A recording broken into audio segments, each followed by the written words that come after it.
Alright guys, I want to talk about a game I'm very passionate about, and no, I'm not talking about Halo Reach. And with the rumors of a God of War show or movie, something along the lines with Dwayne "The Rock" Johnson playing Kratos, again, being in rumors, being in talks, I don't know if it's official, I want to talk about the whole entire legacy of God of War. But first and foremost, if you like this type of content, go ahead and become part of the family, because trust me, there's no better place for you to be.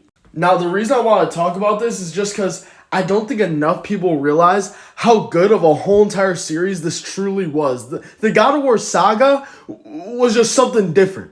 And I'm not talking about you OGs. Yeah, we know. Not only were the original first three God of War games, as well as Ascension, purely peak, Ascension obviously being the worst one out of the saga so far. But other than that, though, the first three, as well as these new ones that they made in the last couple of years, a thing of beauty. Although I do hate to say it, because I'm an OG when it comes to God of War. But the newer games are the best ones made yet. And with the history of God of War being what it is, it might even be the best set of games in history. And it's really just because this man's the main character. I'm not even going to lie to you.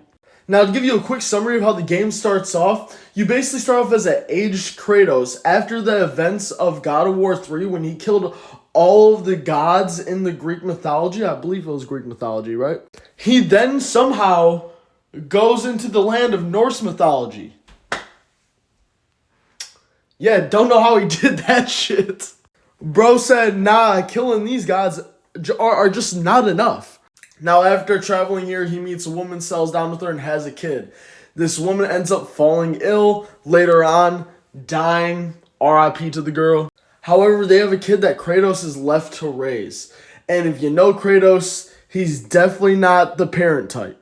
And yes, not only are the characters that you come to meet throughout the game amazingly detailed and just create an amazing dynamic, but the son that you travel with along the way honestly just makes the game that much better, and you think it would actually make it worse, but no, it's like the perfect blend. And they are not short of crazy bosses within these two games that are made. Now, me personally, all the twists and turns that come from these games and how well the story was written, I would say they're the best games ever made. Me personally, I just hope they make another one. Everyone's talking about God of War Egypt, and if this was real, take my fucking money. Take that shit. Because you told me this shit wouldn't be raw as fuck. What are we talking about?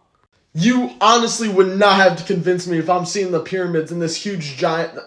Let's just stop playing. Let's stop. Bottom line, put some respect on my boy's name.